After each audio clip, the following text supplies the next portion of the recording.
Alhamdulillah, Bapak Ibu, sahabat-sahabat yang dirahmati dimuliakan oleh Allah, kita bersyukur pada kesempatan bulan ini Allah kembali mempertemukan kita. Kalau tidak salah ini yang ketiga kalinya ya, sudah hat-trick, Alhamdulillah. Semoga Allah merawat hidayah ini, menjaga majelis yang dimuliakan ini, dan juga membantu kita semua untuk sabar dan istiqomah dalam menjalaninya ya, insyaallah. Soal pada malam hari ini kita akan membahas satu tema yang sedikit manis-manis sedap gitu ya. Karena ya sebentar. Oke. Insya Allah kalau kita membaca atau mendengar tema ini, semuanya pasti kepengen ya, sebagai hamba Allah yang dikaruniai keimanan, itu pasti menyukai berbagai macam kebaikan, menyukai juga berbagai macam amal soleh ya, upaya-upaya untuk mendekatkan diri kepada Allah, pasti itu kepengen ya. Dan salah satu ciri kebaikan ya, keimanan seseorang memang seperti itu hasratnya ya. Dia akan terus mencari amal soleh apa lagi ya, amal soleh apa lagi ya, amal soleh apa lagi ya gitu. Dan suatu saat pasti dia akan ketemu dengan amal soleh dengan sarana Al-Quran, apakah dengan membacanya yang dimotivasi dengan balasan ya, satu huruf dibalas dengan satu kebaikan dikalikan 10 ya. Kemudian juga terus ya mengakrabinya, merutinkan membacanya ya, sebagaimana yang kita baca dalam motivasi yang disampaikan oleh Rasulullah SAW melalui hadisnya yang mulia ya. Iqra'il Quran fi syahr. Bacalah Al-Quran dalam 1 bulan ya. Jadi sanes sekarang baca, nanti bulan depan baca lagi, bukan ya. Tapi baca tamatkan ya, seluruh Al-Quran dalam 1 bulan. Ya. Kalau kita sudah biasa membuat planning ya, perencanaan, membuat breakdown ya, 1 bulan itu harus khatam, berarti ya sehari ya 1 juz, nah, udah mulai direncanakan begitu ya. Nah, sampai nanti ketemu juga dengan ya wasilah atau sarana untuk ibadah, sarana untuk taqarrub ya, itu dengan masih tetap dengan Quran, yaitu dengan menghafal.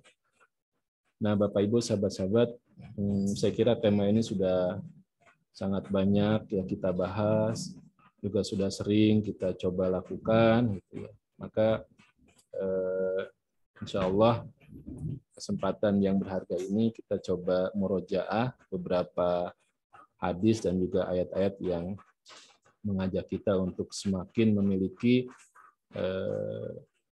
interaksi yang lebih banyak dengan Quran ya.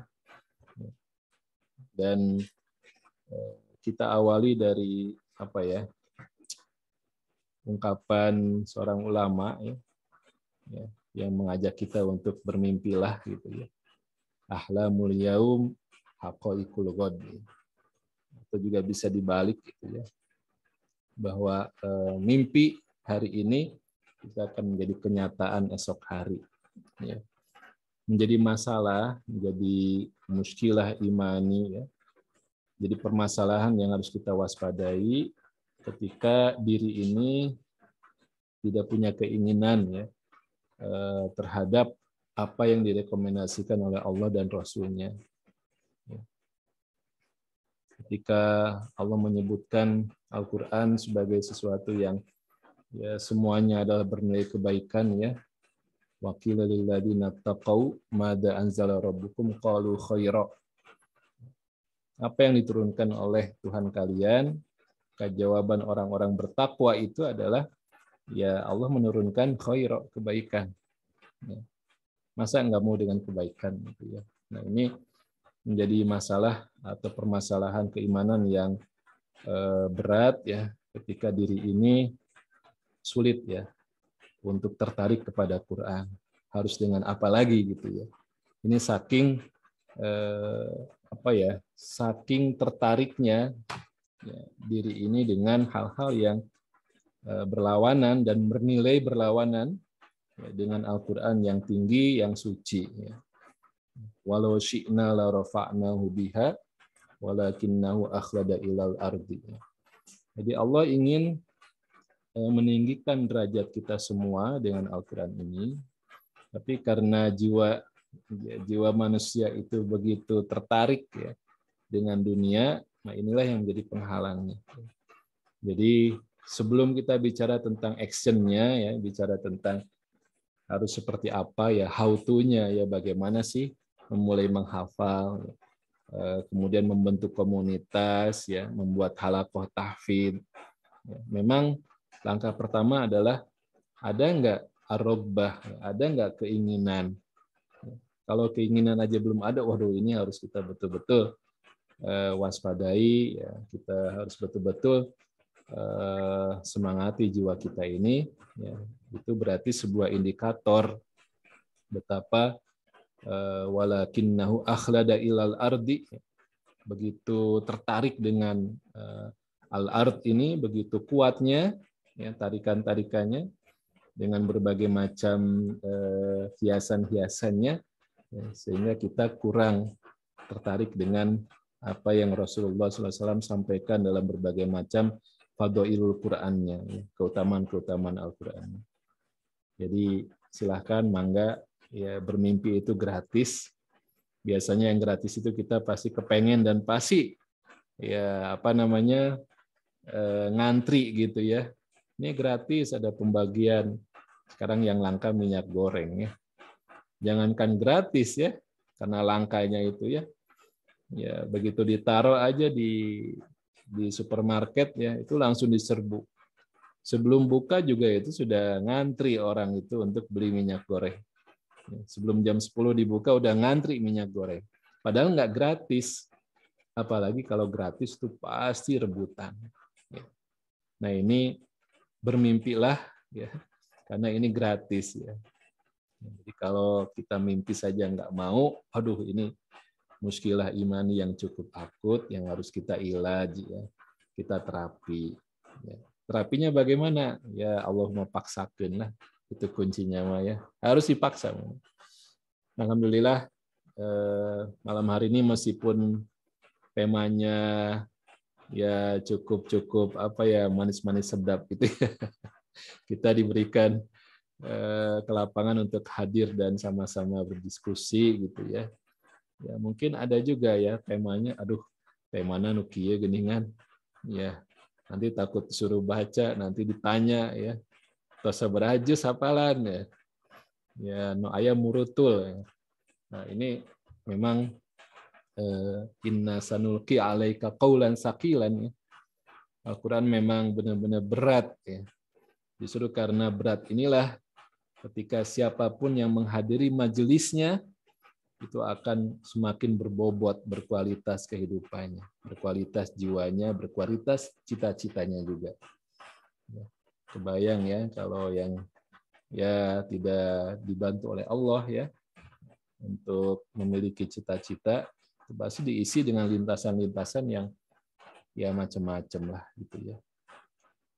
Bapak Ibu sahabat-sahabat yang dimuliakan Allah, ya bagaimana mimpi Rasulullah SAW ya, ketika beliau itu bermimpi mendatangi kota Mekah ya. Saat itu sedang atau sudah hijrah ke Madinah, kemudian bermimpi, dalam mimpinya datang ke Mekah untuk melakukan ibadah. Ya. Padahal belum lama kaum muslimin itu sudah dalam kondisi yang hampir mati semuanya ya. Karena dikurung, dikepung oleh pasukan Al-Ahzab. Jadi didatangi ke Madinah, dikepung ya. Nggak bisa ngapa-ngapain, diboikot ya. Isoman, mending isoman masih bisa makan, ya, masih ya mesen GoFood dan sebagainya ya. Ini dikepung seperti itu, ya hampir mati istilahnya gitu ya saat itu. Tiba-tiba nggak nyampe setahun, Rasulullah bermimpi. Mimpinya itu mendatangi orang-orang yang saat perang Ahzab itu akan membunuh kaum muslimin.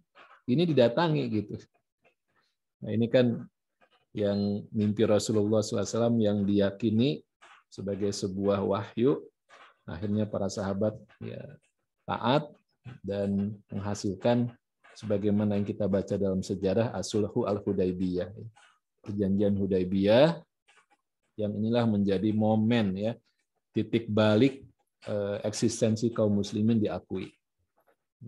Memang para sahabat protes termasuk Umar dan Abu Bakar juga diam ya ketika Umar protes ya, nggak seperti biasanya ya.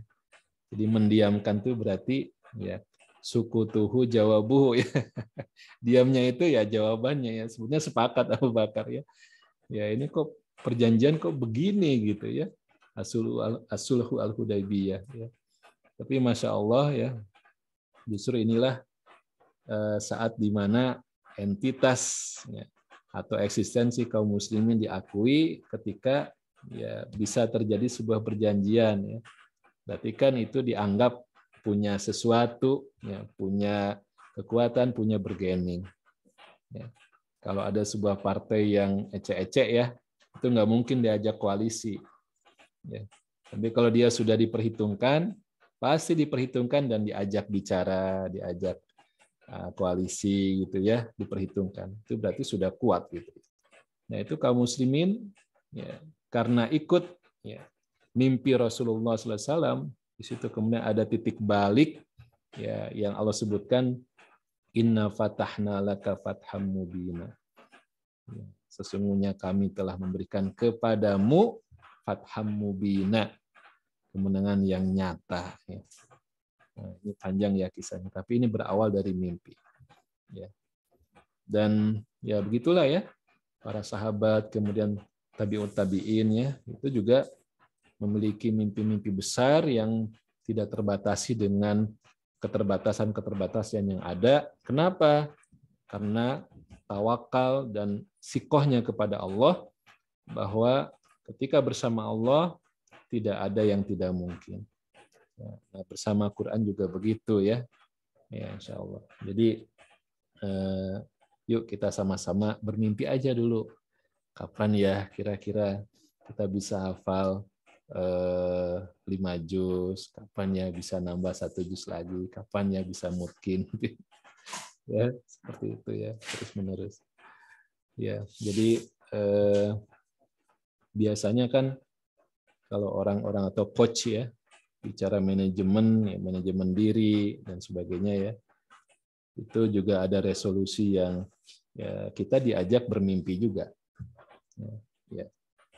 Kalau kita sudah terbiasa dan yakin ya, karena banyak pengalaman yang berhasil melakukan resolusi itu, dicatat, kemudian nanti akan ada apa ya, energi positif untuk ya, mengejarnya gitu. Ya, karena dituliskan itu. Tahun ini apa saja resolusinya, tahun mau hajinya kapan ya, punya rumahnya kapan, punya kendaraannya kapan. Nah, ini tema tentang Quran juga harus masuk sebagai sebuah resolusi kita. Gitu ya. Rasulullah itu luar biasa saat mengajak kita untuk menjadikan Quran sebagai sebuah perhatian besar ya. Ya, terlihat dari doa yang sangat panjang muqaddimahnya gitu ya. Ya, sangat panjang prolognya gitu sebelum kepada permintaannya gitu. Ya. Allahumma inna abiduk bani abidik banu ibad apa? Jadi lupa ya. Allahumma inna abiduk banu abidik nawasina biyadik madin fina hukmuk adlun fina qada'uk nas'aluka Allahumma bikulli ismin huwa lak sammaita bihi nafsak aw anzaltahu fi kitabik aw 'allamtahu ahadan min khalqik aw ista'sarta bihi fi ilmi ghaibi indak. Itu panjang banget ya, menyanjung, meninggikan Allah, merendahkan dirinya serendah-rendahnya. Ya. Isinya apa? Nas'aluka an taj'alal Qur'anal 'azima rabi'a qulubina wa nura sudurina wa dhahaba ghumumina wa humumina. Itu doanya gitu. Minta dikasih rezeki Quran, minta dikasih supaya Quran itu indah, minta horor gitu ya. Horor itu menakutkan atau horoream. Gitu ya. Gitu, supaya begitu. Robi itu kan musim semi. Musim semi itu indah gitu. Ya, kita nggak ada musim semi, sok cari. Ya, cari pemandangan-pemandangan yang mirip atau berbau-bau musim semi gitu. Pasti kita betah gitu. Betah lama-lama gitu. Kalau Quran seperti musim semi kan begitu. Ya, ini baru 5 menit ya. Ternyata baru sudah 1 jam ya, nggak kerasa gitu karena betah gitu. Tapi kalau udah ya kayak apa ya, musim kemarau gitu ya, waduh, ya nggak enak diem ya, nggak enak cicing gitu, enak cicing ya, guling dasahan istilahnya gitu. Nah itu doa yang diajarkan kepada kita semua. Ya mari kita bermimpi saja dulu. Ya. Kalau untuk urusan yang lain kita siap menuliskan sebagai sebuah resolusi. Nah masa untuk Quran enggak? Gratis ya. Tentu ingin kalau nggak mau. Baik, kita coba lihat di murojaah kita di ayat-ayat Quran ya, bahwa Al-Quran menyebutkan ya, apa yang terkait dengan pembahasan kita ya. Kita diajak untuk bersama Quran ya, lebih banyak, lebih sabar ya. Pertama istilah yang dikenal ya tentang apa yang Allah turunkan sebagai way of life ya, pedoman hidup kita, itu kan banyak nama-namanya ya. Ada Alkitab, ada Al-Quran, ada An-Nur, ada Asy-Syifa, ada Ar-Ruh dan sebagainya, ya, Al-Furqan dan sebagainya. Ya.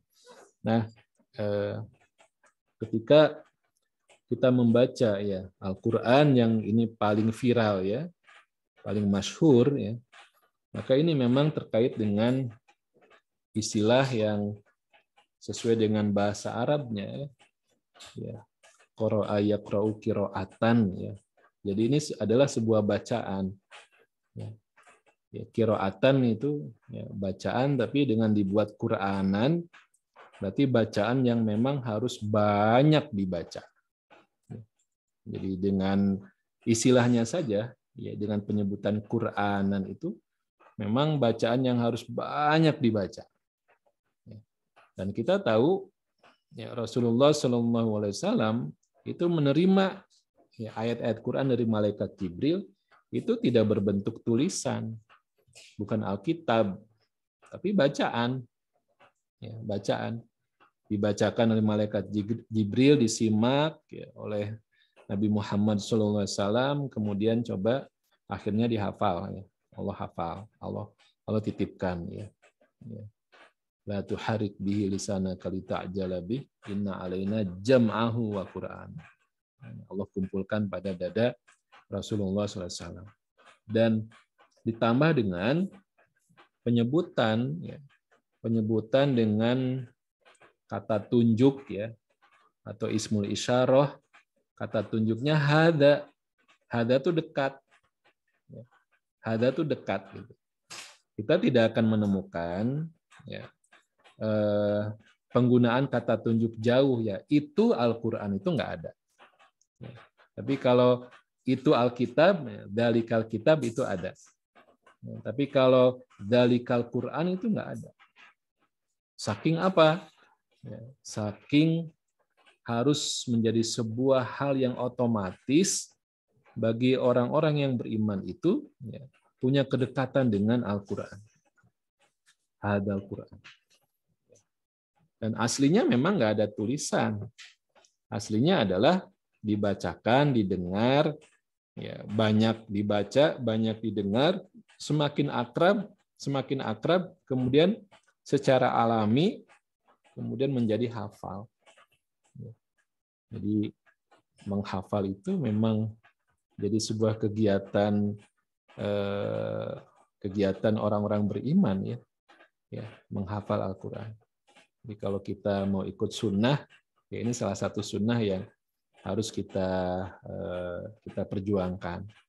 Bukan miara jenggot saja ya, bukan pakai ya baju-baju ya. Tapi ini merupakan sunnah yang asli banget ya, yang dari sononya begitu ya. Kita sudah dimudahkan dengan cetakan, berbagai macam ukuran, warna-warninya, juga di gadget kita juga sudah ada terinstall ya. Tapi aslinya Quran adalah dengan hafalan. Makanya nanti kita akan lihat juga, kita tidak akan menemukan ya, hadis yang mengajak kita untuk hafal. Ya. Tidak ada. Saking harus otomatis dan itu sudah built-in ya. Harus ada dalam ya, kehidupan orang-orang beriman itu. Kegiatan menghafal Quran. Ya. Karena akrab, karena sering baca, sering ketemu, jadi hafal gitu. Ya. Kalau ketemunya jarang-jarang ya juga sulit ya. Saya waktu pertama kali ke Adipura itu bingung ya, mana kemananya. Tapi karena sudah beberapa kali dan waktu itu sempat rutin ya, sepekan sekali kita ada halakoh tahfidz juga ya, di Tulip ya. Wah itu jadi geningan aya jalan tembus ya di belakang, jadi tahu gitu jam berapa ditutupnya ya, hafal gitu ya. Jadi sekali lagi ini hadal Quran ini menjadi sebuah motivasi buat kita. Memang orang beriman tuh harus dekat secara bacaan dengan Al-Quran. Bukan secara tulisan, ya, secara bacaan. Oke. Yang kedua, Al-Masani, atau nanti boleh dilengkapi ya, untuk hadal Quran ini cukup banyak ya. Ada 16 kali penyebutan.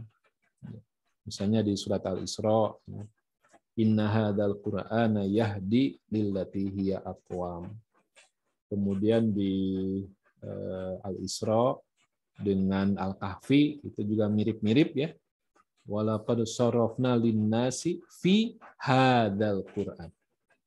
Juga di hafalan kita di surat Al-Hasyr, lau anzalna hadzal Qur'ana ala jabalin la ra'aitahu khasyan.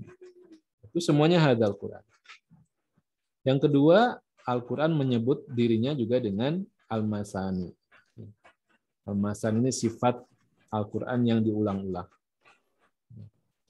Di surat Az-Zumar ya, Allahu nazzala ahsanal hadisi kitaban mutasyabihan masani taqsyairu minhu juludul ladina yakhshawna rabbahum, dan seterusnya ya.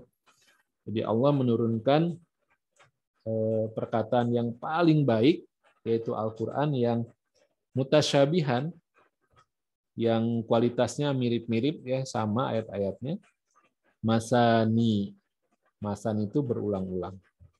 Masani itu berulang-ulang. Juga di surat Al-Hijr ya, walaqad atainaka sab'am minal masani wal Qur'anal azim. Ya. 7 ayat yang paling banyak kita ulang, yaitu surat Al-Fatihah ya, salah satu tafsirannya. Sab'am minal masani, 7 ayat yang jumlah pengulangannya paling banyak. Jadi memang kenapa harus ngafal? Kita mengamalkan ayat ini gitu. Bapak-bapak obsesinya, dreamnya ya, dreamnya itu bukan sekedar halaman pertama surat An-Nisa ya, dreamnya itu. Tapi harusnya Al-Masani ini juga pengamalan yang harus menjadi ya our dream ya, cita-cita kita. Ya. Apalagi nanti ukurannya berat ya. Kalau An-Nisa halaman pertama itu ya, wah banyak ya. Kualifikasi harus dilengkapinya ya. Udahlah, itu mah tergantung takdir ilahi saja ya. Kalau ada yang ditakdirkan ya bisa lebih ya pasti ditakdirkan dan dimudahkan. Tapi kalau semodel kita jangan coba-coba deh ya. Ya masih banyak ayat-ayat yang belum kita amalkan, masih banyak hadis yang juga belum kita amalkan. Ya. Al-Masani. Kemudian juga terkait dengan sifat manusia yang gampang lupa sehingga harus sering diingatkan ya, dan Al-Qur'an adalah tadhkirah ya, peringatan. Kalla innaha tadhkirah. Ya, berbeda sekali kalau orang itu akrab dengan ayat, Maka saat kondisi-kondisi tertentu yang dia butuh ya, pengingat, ya, itu maka ayat itu akan muncul. Ayat itu akan hadir, ayat itu akan datang. Ya. Ingat kisah Yusuf ya, yang dalam kondisi yang darurat banget. Ya. Nah, itu kan karena salah satunya teringat, ya. Teringat Allah atau teringat ayahandanya. Ya. Ya. Karena teringat sesuatu, jadilah punya rem yang lebih pakem. Jadi kalau nggak punya tadhkirah, dia akan kebablasan, yang celaka. Yang keempat, ya, kitabun mubarak. Ya. Wah, ini panjang juga ya pembahasan tentang kitabun mubarak. Ya. Ya, intinya barokah itu kerja sedikit, dapatnya banyak. Itu. Baca ya, alif lam mim, ya, cuman 3 huruf, nggak nyampe 1 menit, itu balasannya banyak. Gitu ya. Barang siapa yang beribadah bertepatan dengan malam Al-Qadar, maka ya dihitung banyak ya. Khairum min alfi syahrin ya, seperti itu. Nah, Al-Qur'an Allah sebutkan sebagai kitabun anzalnahu ilaika mubarakun liyadabbaru ayatihi. Ya. Jadi kitab yang diberkahi. Ya. Kitab yang diberkahi. Ya, jadi barokah itu kan menentukan banget ya. Kalau orang dapat rezeki ya pas-pasan, tapi rezekinya barokah, itu akan tidak hanya mencukupi, tapi juga akan berdampak ya kebaikan-kebaikan yang terus bertambah. Ya, ya ziyadatul khair ya, itu juga pengertian dari barokah. Sehingga ini seringkali karena sisi-sisi sakilannya dengan Quran ya, kadang-kadang pertemuan-pertemuan itu menghindarkan ya dari agenda Quran. Sesuai diwakilan nah tilawahna. Padahal kita ada baromij ya, ada agenda yang pertemuan kita ini ada agenda tilawah, ada agenda hafalan gitu. Itu ada sebagian yang menghindari itu ya. Ya udahlah diwakilan ya. Ini pembahasan kita banyak gitu. Masya Allah ya, saya teringat dengan Allah yarham ya, Dr. Adang. Ya, beliau dengan profesi yang ya Masya Allah ya, tanggung jawab yang sangat banyak ya. Punya ihtimam yang luar biasa terhadap Quran. Bahkan saat pertemuan dengan beliau ya, dan ada agenda Qurannya, ya, kita sepakati ada setoran, itu pokoknya wajib ya, karena sudah kita sepakati semua setoran ya, termasuk beliau gitu ya. Ya. Meskipun jadinya terpotong banyak waktunya ya, kepake banyak gitu ya. Ya, tapi ternyata karena barokah, pembahasan-pembahasan yang lain itu akan lebih mudah. Ya.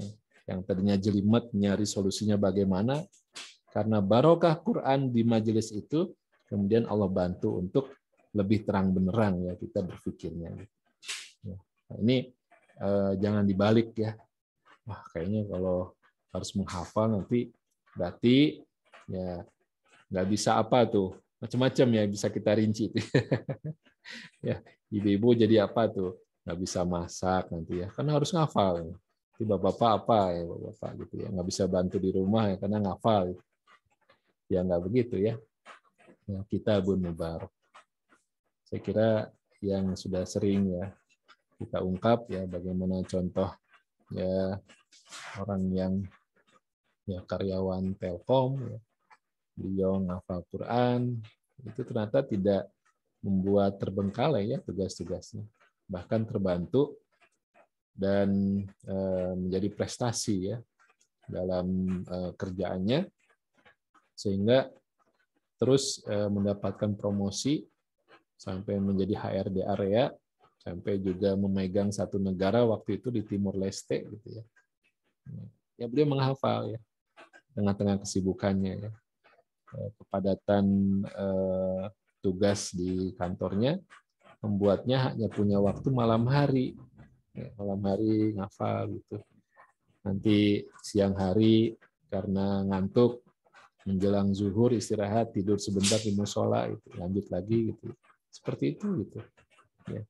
Karena keberkahan Quran lah, kemudian tugas-tugas juga ya Allah bantu dan terus naik ya jabatannya. Bapak Ibu sahabat-sahabat, kita lanjut.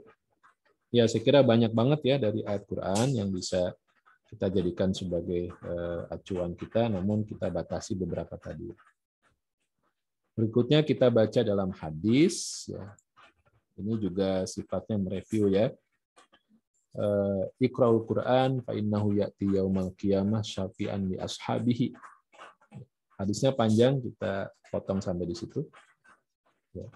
Bahwa hadis ini mengajak kita untuk banyak ya, membaca Quran, sehingga karena banyaknya itu sampai pada status ya ashabul Quran dan mendapatkan syafaat dari Al-Quran itu. Syafi'an li ashabihi. Jadi bukan syafi'an li hufadhihi ya. Ya. Syafaat bagi para penghafalnya, bukan. Bagi sahabatnya gitu. Kenapa begitu? Karena kalau penghafal belum tentu jadi sahabat. Kalau penghafal belum tentu jadi sahabat. Tapi kalau sahabat, insya Allah hanya masalah waktu saja dia akan ya semakin banyak ya akrab, semakin banyak hafal, nambah. Oh iya, ini ada ayat ini ternyata di surat Al-Waqiah misalnya ya, di halamannya sebelah kanan paling atas misalnya. Itu karena jadi sahabatnya, karena sering baca gitu ya, karena sering baca gitu. Oh iya, ini ada nih di sini ya. Nah seperti itu.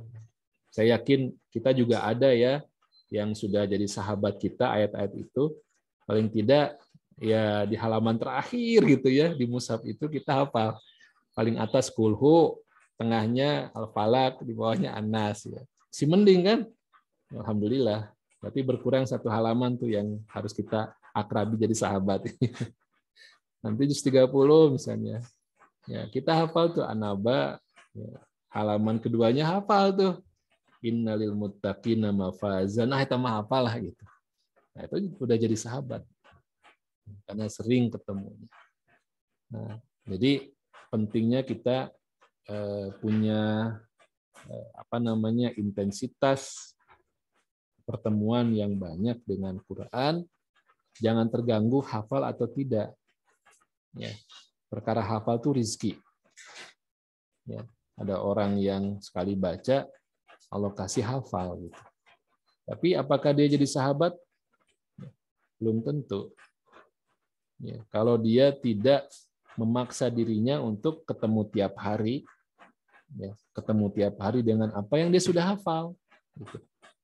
Makanya Imam Syafi'i rahimahullah ya, beliau kan dikaruniai kecepatan menghafal, ya, tapi tidak membuat beliau jadi nyantai.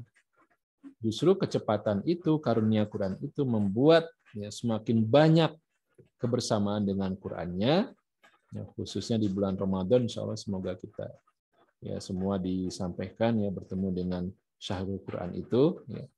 Nah, beliau khatam dalam sehari 2 kali kan, nggak masuk logika kita. Ya. Saking jauhnya kita dengan Quran, ya. Jadi nggak kebayang itu gimana bisa khatam 2 kali ya. Berarti nggak usah ngapa-ngapain tuh terus baca ya nggak hanca gitu. Ya. Saking sudah akrabnya, beliau manfaatkan itu untuk baca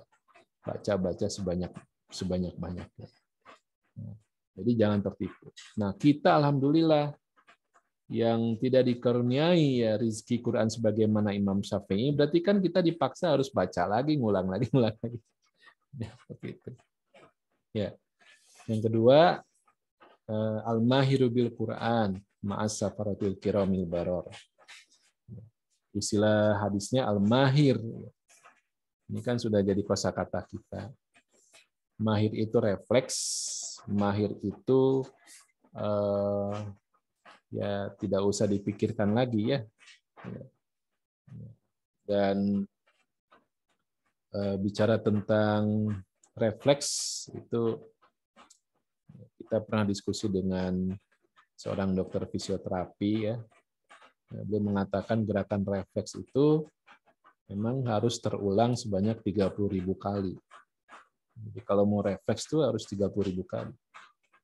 Jadi seorang anak kalau dia sedang belajar makan gitu, itu kan belajar dulu pegang sendoknya kalau pakai sendok ya, pegang sendoknya, kemudian ngambil makanannya, ngangkatnya gitu ya. Ya kadang terjatuh acak-acakan gitu. Itu memang sampai pengulangan yang jumlahnya sangat banyak itu di angka 30.000 kali. Ya. Itu baru refleks gitu. Ya, Al-Fatihah itu saya yakin sudah pengulangannya sebanyak itu bahkan lebih. Jadi kalau ya Ustadz Faisal Fajar nih lagi ngantuk-ngantuk terus disenggol gitu, Ustadz tolong sambung ayat. Nah bangun gitu ya. Ar-Rahmanir-Rahim itu udah refleks langsung. Ya. Belum ngumpul nyawanya bisa nyambung gitu ya. Itu Al-Mahir bil Quran gitu. Ya. Boleh nanti kalau ada peserta begitu Ustaz disenggol. Sambung ayat. Iya. Cuma nggak kelihatan wajahnya. Tapi jangan juz 2 ya, saya qulu sufaha minan nas itu. Ya udah ya kalang kabut nanti ya. Jangan surat al-ankabut juga ya, kalang kabut. Oh, iya. Jadi Al-Mahir bil Quran itu bicara tentang dosis pengulangan yang dibutuhkan. Pengulangan anaba dosisnya beda dengan dosis yang dibutuhkan untuk mengulang abasa, dosis untuk mengulang at-takbir itu beda. Ya. Al-Mahir bil Quran itu bicara dosis. Jadi kalau kita fokusnya memahirkan, kita bukan fokusnya kepada hafal, tapi fokusnya kepada dosis. Ya, kepada dosis. Ini berapa kali ya pengulangan bisa nempel gitu. Al-Mahir bil Quran. Atau kepada durasi. Ya.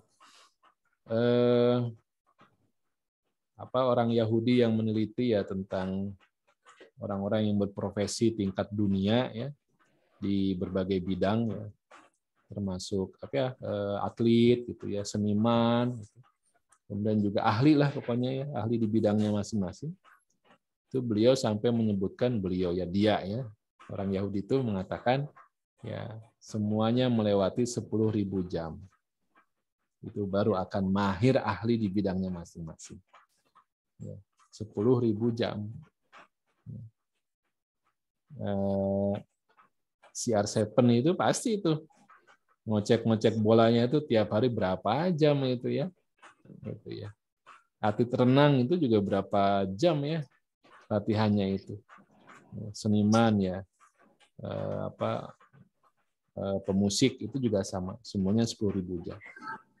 Nah, itulah ketika saya hitung-hitung ya, sama sebagaimana yang menjadi kaidah atau metode saudara-saudara kita di Tajikistan. Ya, sebelum menghafal, ya, orang tuh harus membaca sebanyak 350 kali. Membaca.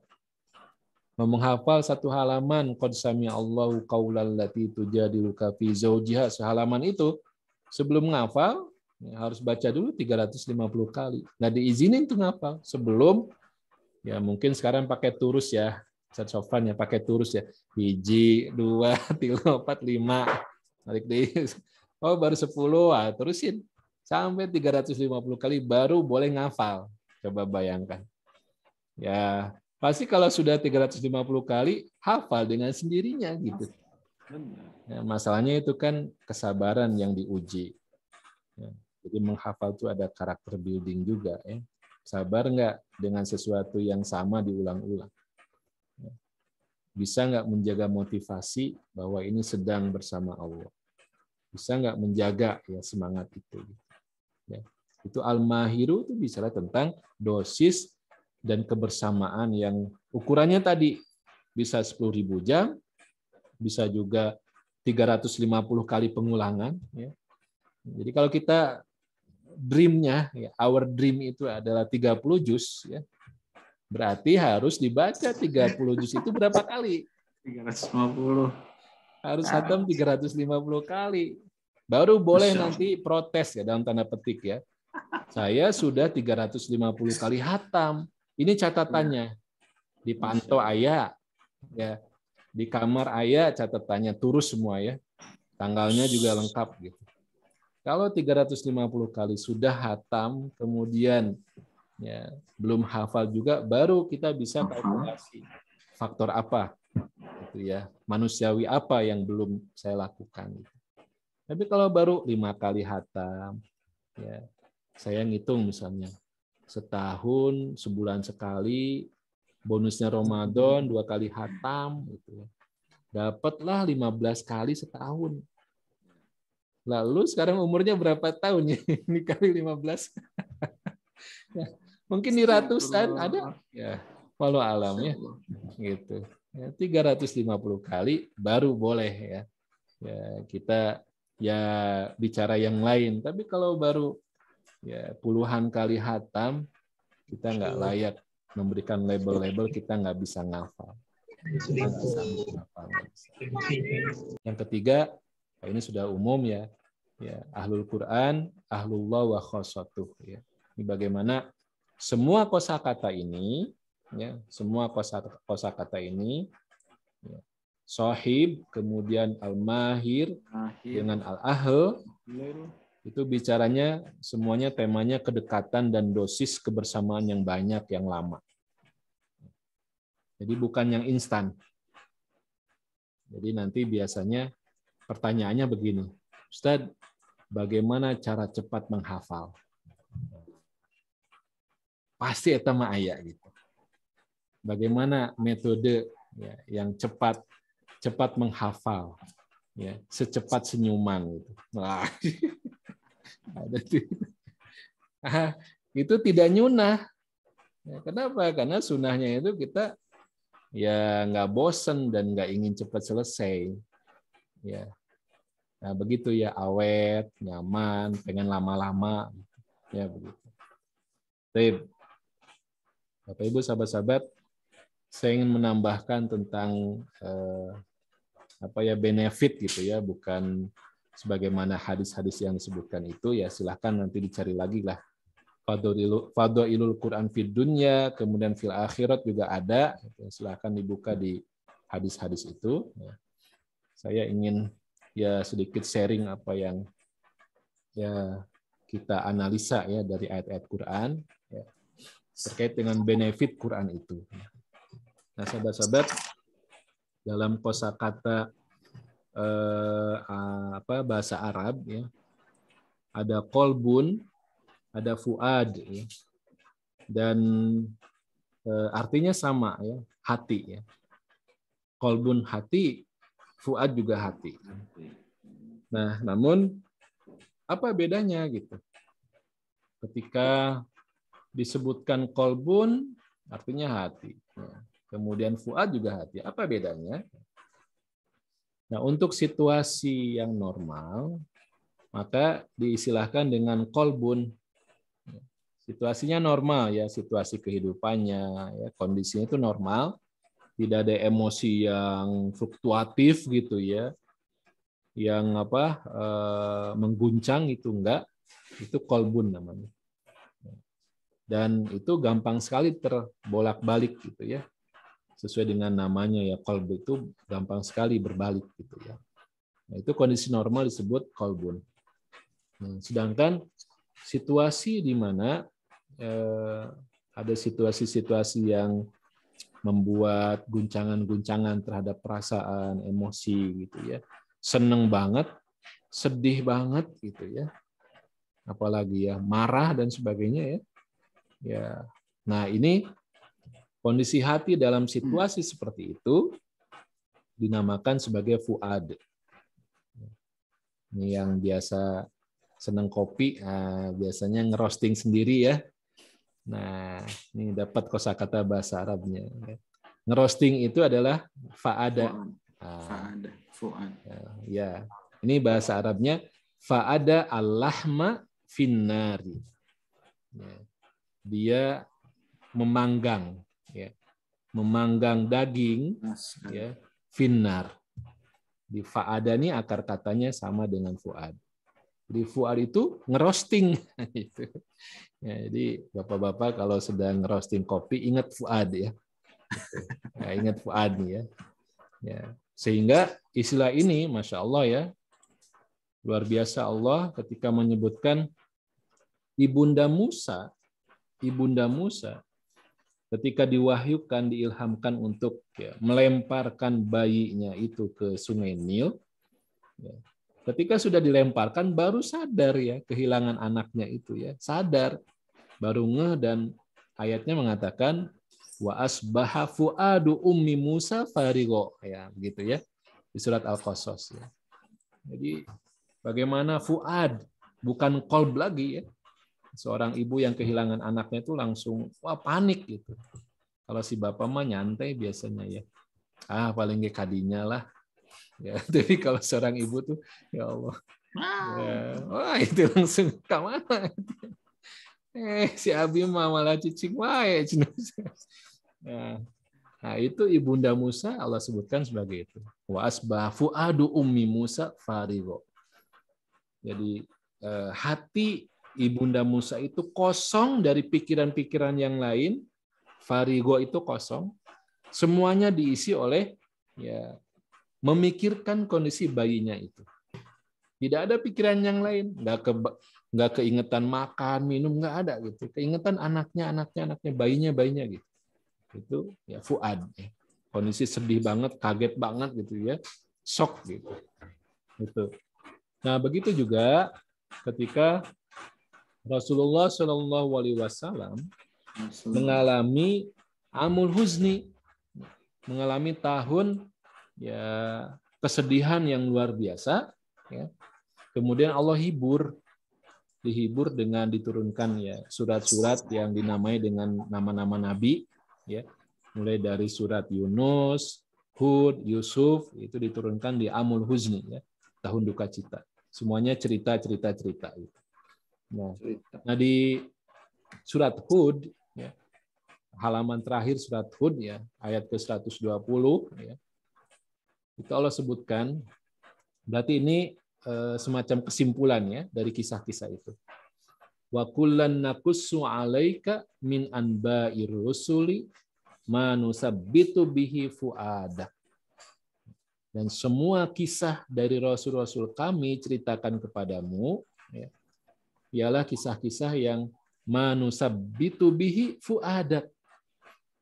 Kisah-kisah yang ya dengan kisah-kisah itu kami ya nusabbitu bihi, kami teguhkan fuadak. Kami teguhkan apa? Ya hatimu. Tapi yang dipakai fuad, bukan qalb. Jadi sedih banget gitu. Berarti fuadnya itu. Ini kita seringkali kebablasan ya. Saat ada situasi yang melecut, memicu kita untuk emosi. Ya, nggak sengaja kita teriak, nggak sengaja kita melayangkan macam-macam gitu ya. Ya, itu fuad. Ya, itu fuad. Butuh segera distabilkan. Itu fuad. Nah inilah yang ya sodaqallah ya Allah luar biasa saat menggunakan kosakata ini. Ya, pertama di surat Asy-Syu'ara ya, bicara tentang penurunan Al-Quran itu. Wa innahu latanzilu rabbil alamin nazala bihi ruhul amin ala qalbika. Ya. Jadi Al-Quran diturunkan oleh Rabbil Alamin, dibawa oleh Ruhul Amin, malaikat Jibril. Ya. Destinasinya kemana? Ala qalbika. Bukan ala dhihnika, bukan di pikiranmu, diingat-ingat, dihafal di sini, bukan. Itu bagian proses ya. Kemudian bukan juga ala lisanika, di sini gitu ya, norolang gitu ya, bukan juga. Tapi ala qalbika, harus sampai ya, ala qalbika, ke hatimu. Tapi tidak berhenti di situ. Allah tidak menginginkan Al-Quran bersemayam begitu saja, kemudian stuck, berhenti ya, di dalam hati. Tapi apa? Harus membuat sebuah impact, pengaruh, ada dampak ikutan. Apa itu? Litakuna minal mundirin. Supaya ikut bagian dalam orang-orang yang memberikan peringatan. Di sini ya Al-Qur'an itu memberikan energi untuk ekspansi, energi untuk berbagi, energi untuk menjadi khairun nas anfa'uhum linnas. Ya, menjadi sebaik-baik manusia. Itu energinya dari Quran. Ala qalbika gitu. Karena Quran inilah sekerat daging yang menentukan baik buruknya seseorang. Ya. Idza sholahat sholahal jasadu kulluh wa idza fasadat fasadal jasadu kulluh ala wahyal qalb. Nah, yang kedua di surat Al-Furqan, dengan proses penurunan Al-Qur'an yang bertahap, berangsur-angsur, itu dibenci oleh orang-orang yang bermasalah keimanannya. Kenapa sih Al-Qur'an nggak langsung aja turun semuanya deh? Supaya kita nggak dengar lagi Muhammad dapat wahyu lagi, dapat Quran lagi gitu. Langsung aja sekalian gitu. Ya. Kenapa tidak dalam bentuk jumlatan wahidatan? Orang-orang kafir begitu. Nah, ini kita refleksi kepada diri kita ya. Ketika dengan Quran inginnya jumlatan wahidatan, oh berarti ada masalah keimanan. Gitu. Nggak pengen ngulang, nggak pengen ketemu lagi, nggak pengen murojaah. Ya, saat ziyadah juga nambah hafalan, pengennya sekali aja jumlatan wahidatan. Wah itu, tapi modal keimanannya harus kita tambah. Nah, tujuannya apa? Allah menurunkan bertahap itu, tujuannya adalah ya kadzalika linusabbita bihi fuad. Lagi-lagi ini fuad yang Allah perkuat. Jadi ini dua dimensi ya. Bahwa kita ini butuh stabilitas internal ya, stabilitas internal dalam kondisi-kondisi yang akan mengguncang ya, hati kita. Ternyata solusinya di Quran. Solusinya di Quran. Karena Quran yang akan ya linusabbita bihi fuada. Dan memang harus dikit-dikit. Too much information, itu terlalu banyak informasi itu juga olab ya, kita nggak bisa ya memprosesnya gitu. Dikit-dikit. Makanya Allah juga menurunkan Al-Quran dengan proses yang berangsur-angsur. Justru itulah yang akan membuat tasbit ya, penguatan. Ya, khususnya saat kondisi kita sedang tidak stabil, ya, Al-Quranlah yang membuat stabilitas itu kembali. Kalau sudah stabil, maka dia akan bisa ya keluar ekspansi, ya menebar kebaikan, ya, rahmatan lil alamin ya istilahnya sekarang. Nah seperti itu. Baik, terakhir banget, ya, ini mungkin ada tadabur lah sedikit ya di surat Al-Waqiah, bagaimana keunikan qasam, keunikan sumpah untuk Quran ya, untuk Quran ya. Kita baca ya, fala uqsimu bimawaqi'in nujum. Saya mohon maaf agak merevisi terjemahannya, saya cari yang lebih pas gitu ya. Mawaqi'in nujum ya. Terjemahan aslinya gitu ya. Ya. Mawaqi' itu tempat-tempat, an-nujum ya bintang-bintang gitu. Ya. Sebelum bicara tentang Quran, sumpahnya begini gitu. Fala uqsimu bimawaqi'in nujum wa innahu laqasamun law ta'lamuna 'adzim. Wah, ini juga namanya qasam, sumpah itu kan sesuatu yang besar. Ya, ini ditambah lagi dengan sifatnya azimun. Sumpah yang besar ya. Ya. Ini. Jadi Quran itu luar biasa di sini, sebelum innahu laqur'anun karim diawali dengan 2 ayat seperti ini. Nah, apa korelasinya? Apa hubungannya antara sumpah untuk Quran dengan mawaqi'in nujum? Tempat-tempat bintang itu ya. Nah, kita bayangkan, kita flashback kepada kehidupan orang-orang Arab saat itu. Ketika disebutkan an-nujum, ini kan berarti suasana sedang malam hari. Dan mereka biasanya juga berperjalanan di malam hari, ya, perjalanan yang gelap, ya, tidak ada lampu-lampu, dan praktis yang diandalkan petunjuknya adalah dari bintang-bintang itu.